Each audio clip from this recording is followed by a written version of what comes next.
입니다. 오늘 많이 오셨네요. 저는 자리가 텅텅 빌 줄 알았습니다. 다들 저 양곡교회로 가실 줄 알았어요. 여러분 은혜 많이 받으셨죠?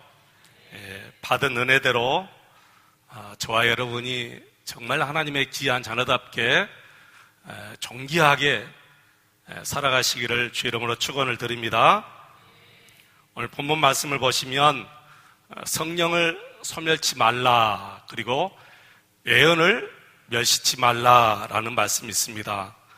성령을 소멸치 말라, 이 말씀은 성령의 역사를 막지 말라, 그런 말씀인데요. 좀 더 쉽게 말씀드리면 성령님께서 일하시는데 방해하지 말라고 말해요. 성령님께서 일하시는데 방해하지 말라. 그리고 예언을 멸시치 말라, 이 말씀은 하나님의 말씀을 무시하지 말라 그 말입니다. 하나님의 말씀을 아무것도 아닌 것처럼 무시하지 말라. 이 시간에는 성령을 소멸치 말라라는 제목으로 같이 은혜를 받겠습니다. 여러분, 성령의 역사 많이 들어보셨죠? 성령의 역사, 성령의 역사. 다시 말씀드려서 성령님의 일하심, 성령님께서 일하심. 저와 여러분은 이미 성령의 역사로 우리 하나님을 아버지라고 부르고, 우리 예수님을 구주로 영접하고, 우리 예수님을 나의 구주로 부르시는 줄로 믿습니다.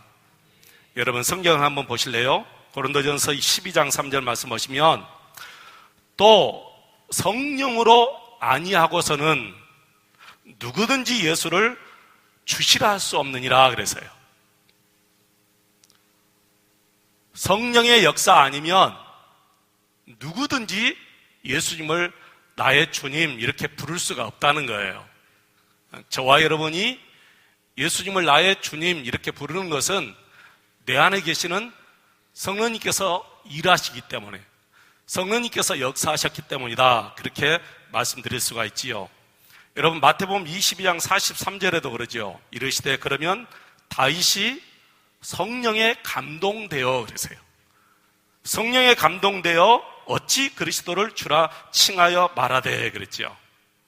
여러분 성령으로 말미암아 우리 하나님을 아빠, 아버지라 이렇게 우리가 부르는 거예요. 우리 하나님을 나의 아버지, 아버지 이렇게 부르는 거예요. 누구 때문에? 성령님 때문에. 로마서 8장 15절 말씀에 나옵니다. 너희는 다시 무서워하는 종의 영을 받지 아니하고 양자의 영을 받았으므로 우리가 아빠, 아버지라 부르짖느니라. 우리 안에 양자의 영, 성령을 받았기 때문에 우리가 하나님을 아빠 그렇게 부른다는 거예요. 여러분 하나님을 아버지라 부르시죠? 예, 그건 다 성령님께서 여러분 안에 역사하시기 때문에 그렇다는 거예요. 갈라디아서 4장 6절에도 나오죠. 너희가 아들임으로. 저와 여러분이 아들이라는 거예요. 하나님의 아들. 너희가 아들임으로 하나님이 그 아들의 영, 그 아들의 영은 성령을 얘기해요. 그 아들의 영을 우리 마음 가운데 보내사 아빠, 아버지라 부르게 하셨느니라. 할렐루야. 그리고 지금까지 우리가 믿음을 잃지 않도록 성령 우리 하나님께서 우리의 믿음을 계속해서 이끌어 주신 거예요. 여러분 고린도전서 12장이 은사장이에요. 그러죠? 모든 은사가 다 나오는데 그 모든 은사가 누구로부터 나오느냐? 성령 하나님께로부터 나온다, 그렇게 말씀하셨어요. 그래서 우리가 예배하는 것, 기도하고 헌금하고 봉사하는 것, 성도의 교제를 나누는 것, 이 모든 것이 전부 다 성령 하나님께로부터 왔다는 거예요. 나는 정말 궁금한 게 있어요. 여러분 매주마다 헌금 드리시죠? 어떻게 드리세요? 매주마다 그 아까운 돈을 하나님께 헌금 드리시고, 주일헌금 드리고, 감사헌금 드리고, 11조 헌금 드리고, 건축헌금, 일천번제헌금, 성구헌금, 구제헌금, 또 특별헌금. 여러분 어떻게 드리세요? 저는 너무너무 궁금해요. 여러분 친척이나 친구들이 달라면 드려요?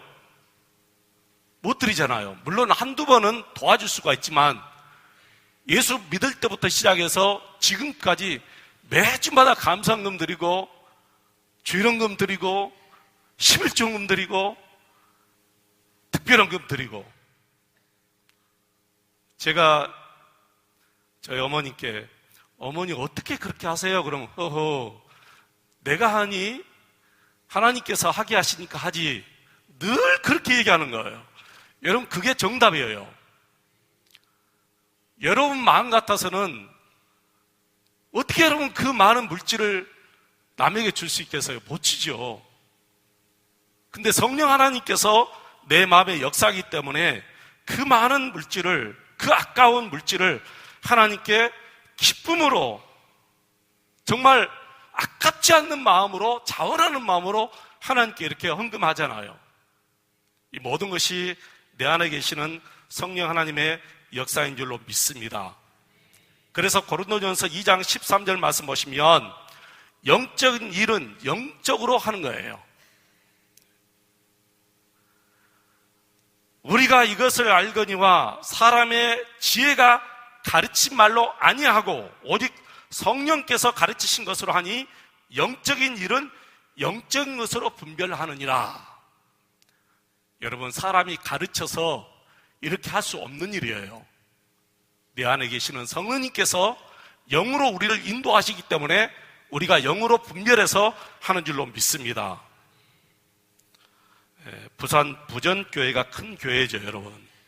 수용록교회가 가장 큰 교회인데 부전교회도 큰 교회예요. 철양교회도 큰 교회이고, 부전교회 종신대학원 저희 동창 박상규 목사님이 계시는데 그 목사님 교회가 5년 전에 큰 예배당을 건축했어요.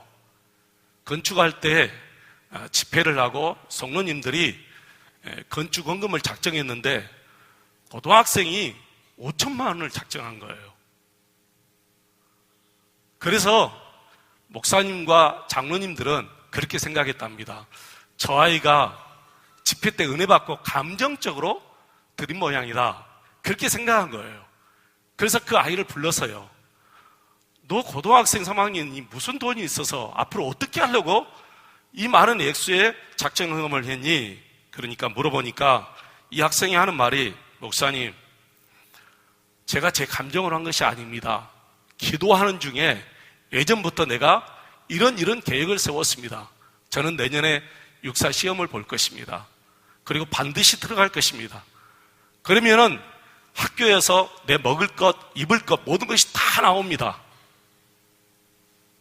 그러니까 거기서 나오는 월급을 계속해서 한 푼도 쓰지 않고 계속 저축하고 4년 후에 소위로 인가하면 그때부터 또 월급이 더 크게 나옵니다.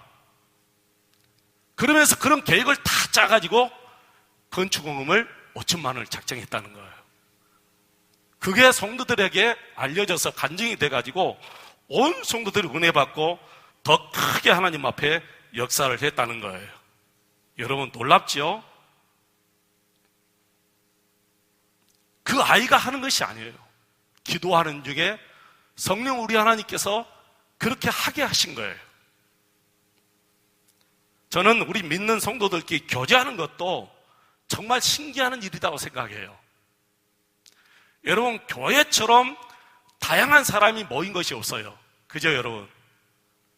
세계 어느 조직이든지 어느 모임이든지 이렇게 교회처럼 다양한 성격의 사람들이, 이렇게 많은 사람들이 모이는 것이 없어요. 교회만 이렇게 모여요. 그런데 이 모임이 한 달이 가는 것이 아니고 2년이 가는 것이 아니고 10년이 가는 것이 아니고 수천 년, 수만 년을 가요. 이 교회란 모임이. 만약에 세상 모임 같았으면 벌써 깨지고 다 흩어졌을 거예요. 그런데 왜 교회는 깨지지 않고 흩어지지 않느냐? 성령의 생각으로 모이기 때문에 그래요. 내 생각으로 모이면 흩어지고 깨지고 너 잘났다, 그리고 다 흩어져 버려요. 그런데 교회는 내 생각으로 모이는 것이 아니라 내 안에 계시는 성령님의 생각으로 모여요. 그러니까 생각이 하나요? 뜻이 하나요? 그러잖아요. 누구 생각이요? 성령 하나님의 생각으로 모여서 교제하기 때문에. 그러니까 얼마나 신비해요, 여러분. 이렇게 우리가 마음 평안하게 기도하고 웃으면서 생활하는 것도, 이렇게 행복하게 생활하는 것도 성령 하나님께서 내 안에 역사하기 때문에 그렇습니다. 저는 설교하고 집에 들어가서 허전하다 그렇게 생각해 본 적이 한 번도 없습니다. 너무 신기하죠, 여러분? 여러분, 신기해야 돼요. 전도사 때부터 시작해서 지금까지 27살 때부터 내가 전도사 생활했는데, 그때부터 시작해서 지금까지 설교하고 집에 와서 허전해 그런 적이 한 번도 없어요. 내가 왜 이 말씀을 하느냐면은 가수들, 탤런트, 코미디언, 저는 정말 그들이 무대에서 하는 것처럼 그렇게 기쁘게 즐겁게 사는 줄 알았어요. 그렇게 행복하게 사는 줄 알았어요. 그런데 그들의 말을 실제로 제가 들었는데 집에 들어가면 허전하대요. 얼마나 허전한지 모른대요. 그러니까 집에 바로 들어가지 않고 언제나 친구들과 함께 모여서 술 마시고, 심지어는 그것이 마음이 달래지지 않으니까 집에 가서 본드를 하고, 그것도 안 되니까 마약을 한대요, 여러분. 얼마나 허전하면 그렇겠어요, 여러분. 저는 이해가 안 돼요. 여러분도 이해가 안 되지요? 이해가 안 될 수밖에 없지요. 어떻게 허전한 삶을 살까? 여러분, 허전한 적 있어요? 예수 믿고 찬송하고 집에 들어가서 허전해, 그런 적 없잖아요. 성령님께서 하시기 때문에 그래요. 성령님께서 우리에게 찬송하게 하시고, 성령님께서 말씀 보게 하시고, 뭐든지 성령님께서 웃게 하시고 행복하게 하시고. 그래서 저는 영으로 하는 모든 일 중에 어느 것 하나 우리 힘으로 하는 것이 아니라 다 성령의 일하심인 줄로 믿습니다. 성령의 역사하심인 줄로 믿습니다. 그러므로 성령님께서 언제나 어디서나 무슨 일이든지 일하시게 여러분의 마음을 성령님께 들으셔야 돼요. 계속해서 성령님께서 내 안에서 일하실 수 있도록, 방해하지 않도록 우리의 마음을 들으셔야 됩니다. 그래서 오늘 바울 사도가 우리에게 이렇게 말씀하지요. 성령을 소멸하지 말라. 다시 말씀드려서 성령이 하시는 일을 방해하지 말라, 막지 말라.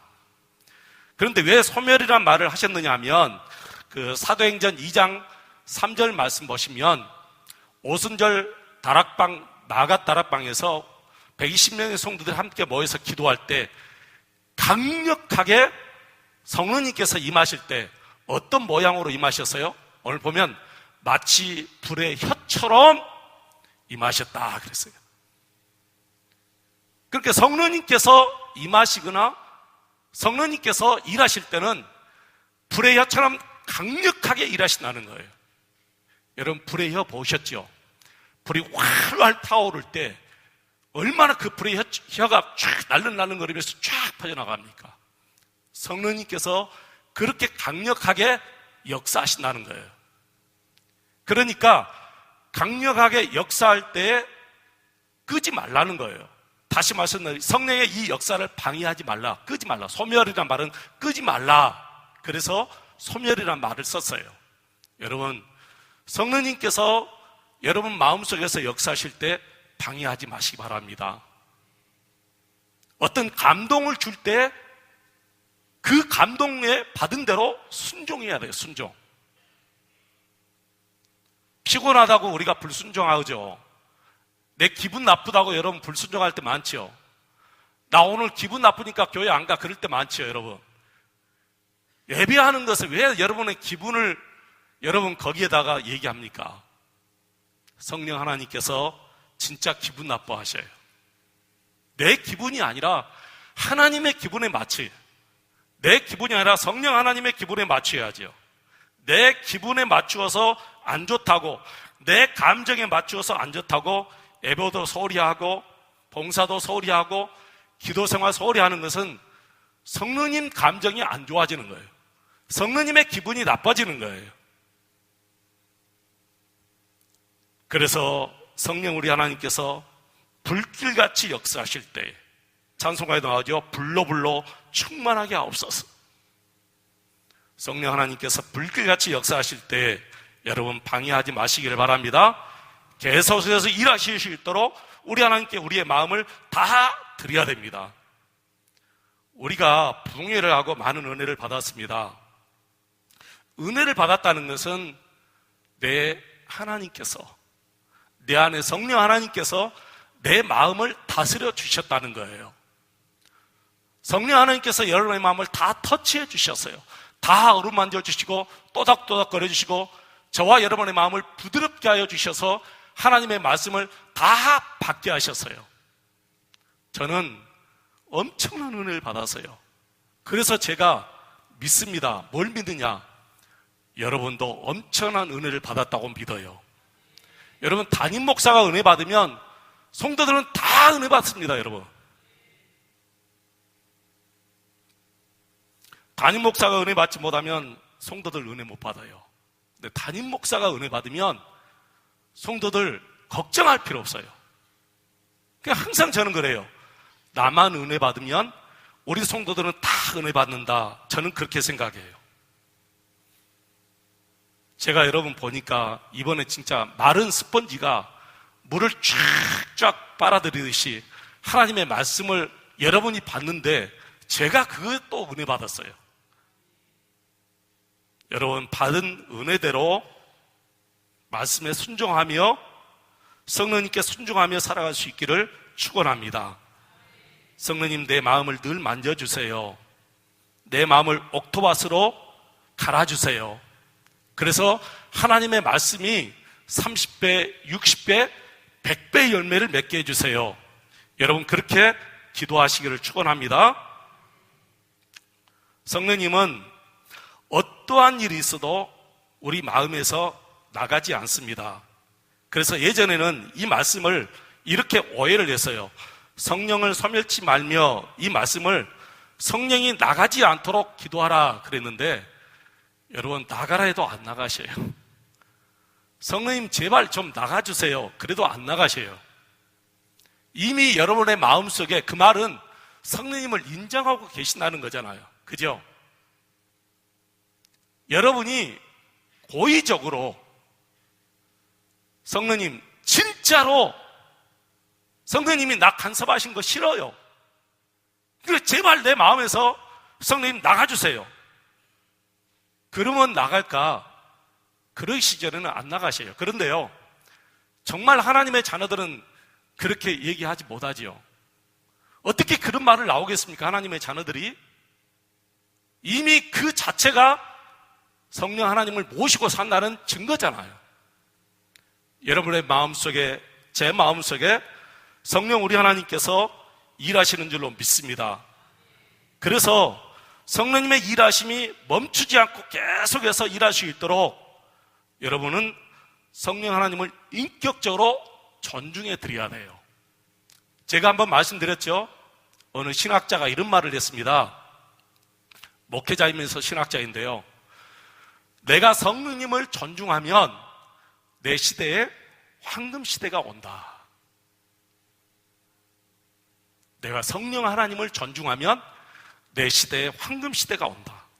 여러분 가정에서도 직장에서도 사업장에서도 여러분이 어디에 계시든지 늘 내 안에 계시고 내 옆에서 나를 도와주시는 성령님을 존중해 드리시길 바랍니다. 그럴 때 여러분 시대에 황금 시대가 온다는 거예요.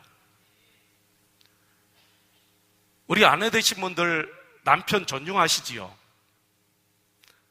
남편보다 더 크게 존중해 드려야 돼요. 우리 남편 되신 분들 아내분들 사랑하고 존중하죠? 아내보다 더 존중하고 더 사랑해 드려야 돼요. 그럴 때 황금 시대가 우리 가운데 오는 거예요. 나는 여러분 가정에, 여러분 자녀들에게, 그리고 우리 교회에 황금 시대가 머지않아 분명히 올 줄로 믿습니다. 지금도 그게 보여요. 저분 가정에는 성령의 황금 시대가 분명히 올 것이다. 그게 보이는 거예요. 저는 성령님을 인격적으로 존중한다 이 말을 역으로 생각해 보았어요. 그러면 비인격적으로 대하는 것이 뭘까 생각해 보았어요. 내가 성령 하나님을 비인격적으로 대우하는 것이 뭘까 생각해 보니까 성령 하나님께서 내 안에 계시고 내 옆에 계시는데 내가 그 성령님을 무시할 때 그게 바로 비인격적으로 대우하는 거예요. 무시하는 것. 내 안에 성령님이 계시는데 할 수 없는 지저분한 말, 더러운 말, 부끄러운 말을 막 쏟아낼 때, 남을 함부로 비방할 때, 하지 못할 행동을 하는 것, 이것은 정말 성령님을 무시하는 거잖아요. 여러분, 실제로 내 안에 성령님이 계셔요. 우리 눈에 보이지 않다고 안 계시는 게 아니에요. 우리 믿음이 여기서부터 출발이 돼야 돼요, 사실은. 이게 출발이 안 되니까 성경 공부를 아무리 많이 해도 삶의 열매가 없는 거예요. 믿음의 출발은 여기서부터예요. 예수님 모시고 사는 것부터 출발해야 돼요.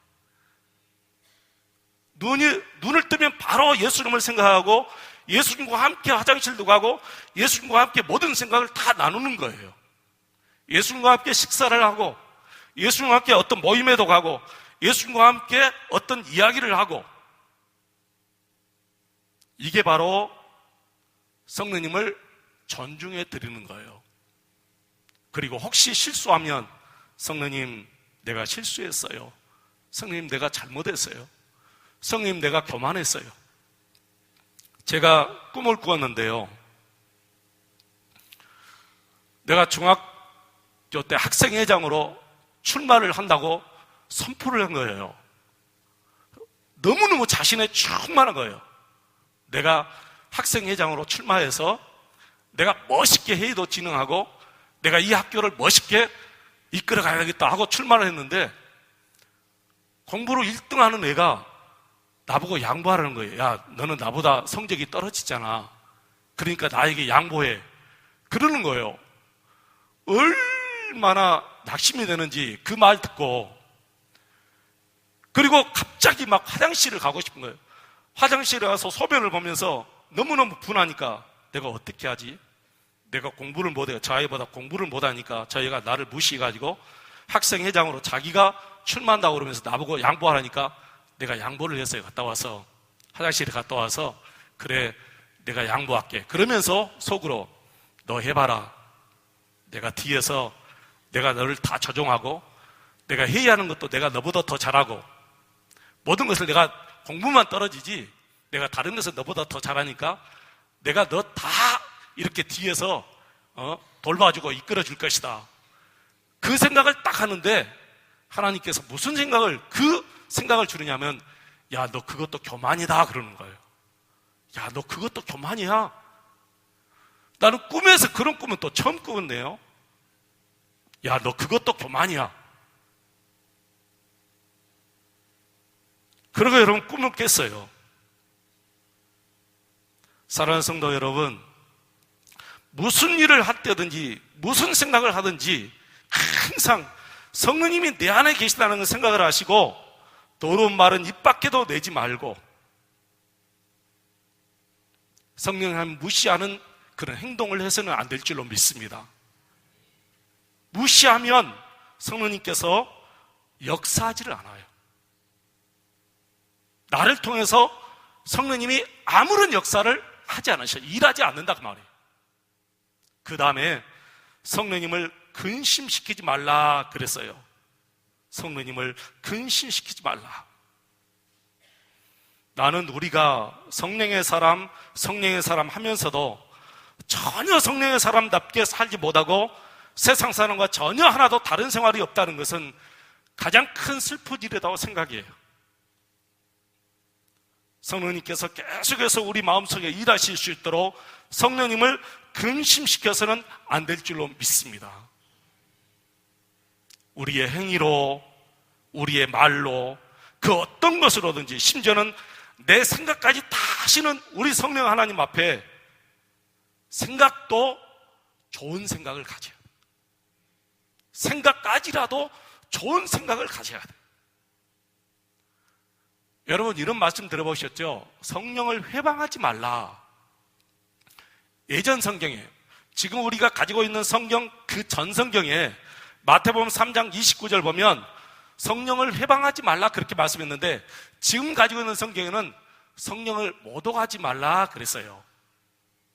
모독하지 말라 이 말은 모욕을 주다, 창피를 주다 그런 뜻이에요.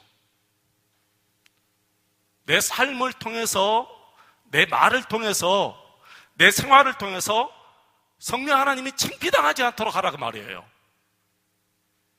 여러분, 자식들이 잘못하면 부모님이 창피해요. 길거리에 나가지를 못해요.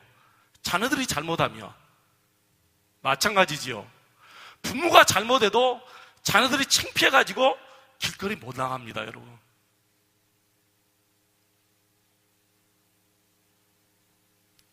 이번에 어떤 예전 도지사가 그러더라고요. 내 아내와 내 자식들에게 너무너무 미안하다. 아이들 얼굴을 볼 수 없다고 그래요. 아이들 얼굴을 볼 수 없다. 너무 창피한 일을 했기 때문에. 여러분, 지금 안 믿는 사람들이 교회를 향해서 이래요. 손가락질을 해요. 심지어는 기독교를 개독교라 그렇게 적어 놓습니다. 제가 그걸 보면 막 속이 막 터져요. 내 막 가슴이 막 터져요. 기독교를 개독교라고 그렇게 적어 놓으니까. 여러분, 기독이란 뜻은 예수란 뜻이에요. 기독이라는 한자로 예수란 뜻이에요. 그러니까 기독교, 그 말은 예수교 그래요. 한국 기독교 장로회, 대한예수교 장로회 뭐가 틀리죠? 하나도 틀린 게 없어요. 대한이나 한국이나 똑같은 말이죠. 기독교나 예수교나 똑같은 말이에요. 장로교 똑같은 말이에요. 근데 기독은 예수란 뜻인데 이 기독을 개독교 그렇게 적어놓은 거예요. 예수님을 개로 지금 비방하는 거예요. 그러니까 그걸 보니까 막 속에서 울분이, 마음이 막 터져버리는 것 같아요. 누구 때문에 그러는 거예요? 나 때문에 예수님이 그렇게 욕을 받는 거예요. 그래도 우리 예수 믿는 사람들은 고개 들고 빳빳이 들고 다녀요. 만약에 예수님이 우리 한국에 오셨다면 고개 못 들고 다니실 것 같아요. 아니요, 길거리에 못 나가실 것 같아요. 예수님이 못 나가실 것 같아요. 부끄러워서. 우리가 정신 차리고 살아야 돼요. 더 이상 예수님이 나 때문에 모욕을 당해서는 안 되고, 더 이상 예수님이 나 때문에 창피를 당해서는 안 돼요. 여러분, 다윗이 왜 골리앗 앞에 나간지 아세요? 왜 그 청년 다윗이 골리앗 앞에 나갔을까요? 골리앗이 하나님을 모독했기 때문에 그런 거예요. 만약에 골리앗이요 하나님을 모독하지 않았다면 절대로 다윗은 골리앗과 싸우려고 나가지를 않았을 거예요. 전쟁은 왕이 하는 것이고 전쟁은 군인들이 하는 것이지 내가 하는 것이 아니야. 분명히 그랬어요. 근데 왜 그러면 다윗이 골리앗 앞에 나갔을까? 골리앗이 하나님을 모독하는 말을 들었어요. 다윗이 들은 거예요. 그 모독하는 말을 듣고 분에 못 이겨서 가지고 있는 돌을 가지고 골리앗 앞에 나가서 네가 만군의 여호와 하나님의 이름을 모독하는구나. 그러면서 돌을 들고 골리앗을 향해서 던졌는데 그 돌이 정확하게 이 인중에 딱 박혀서 그냥 뒤로 나자빠지는 거예요. 여러분, 이게 가능해요? 다윗이 아무리 힘이 강하다고 자기가 물맷으로 던진 그 돌이 정확하게 여기에 박힐까요? 정확하게 인중에 박힌 것도 하나님께서 하시는 일이고, 그 자리에 그 돌에 맞아서 이 돌이 박혀서 뒤로 떨어져 버린 것도 하나님께서 하시는 거예요.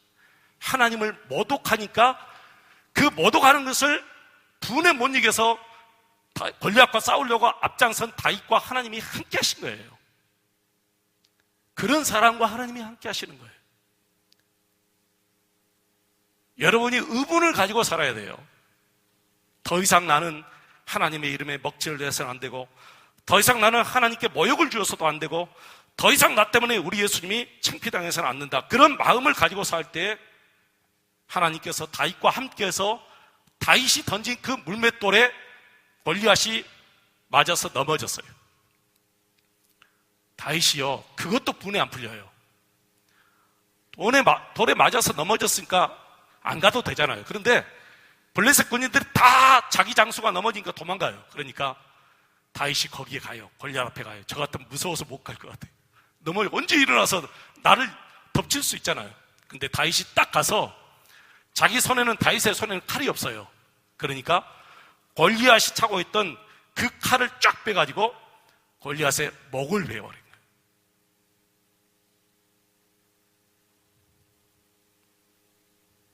하나님을 모독하는 사람들은 다 넘어지고 자빠지고 다 망하게 됩니다. 우리가 하나님을 모독하고 있어요. 우리가 예수 믿는 사람이, 저들이 우리를 모독하는 것이 아니라 예수 믿는 사람들이 하나님을 모독하는 거예요. 어떻게 성령님께서 그런 사람과 일하실 수가 있겠습니까?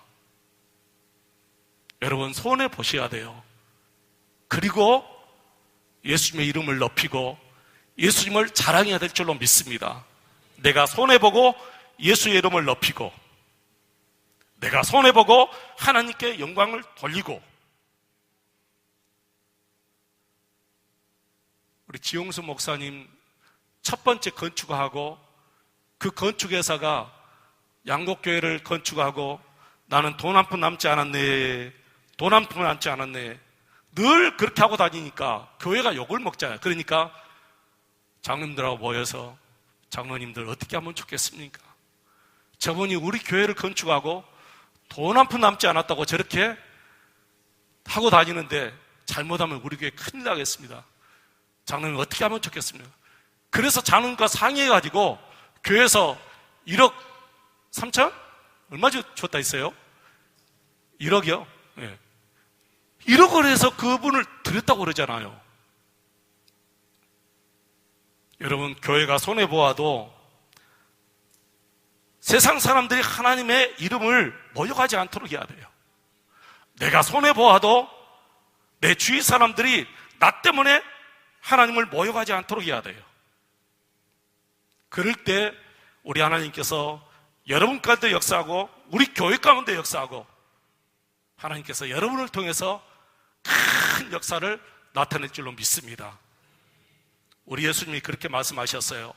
성령님이 오셔서 너희와 함께 일하시면 내가 하는 일보다 더 큰 일도 할 것이다. 할렐루야. 성령님께서 오셔서 너희 가운데서 일하실 때 나보다 더 큰 일도 할 것이다.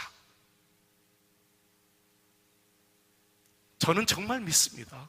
성령님이 하신다면 죽은 자도 분명히 이 시간에 다시 살아날 줄로 믿습니다. 성령님이 하시면 불치병이 고침받고 치료받지 못할 모든 암덩어리도 다 떠나갈 줄로 믿습니다. 왜 그러죠? 내 안에 계시는 성령님이 하시기 때문에 그래요. 여러분, 성령님의 역사를 방해하지 마시기 바랍니다.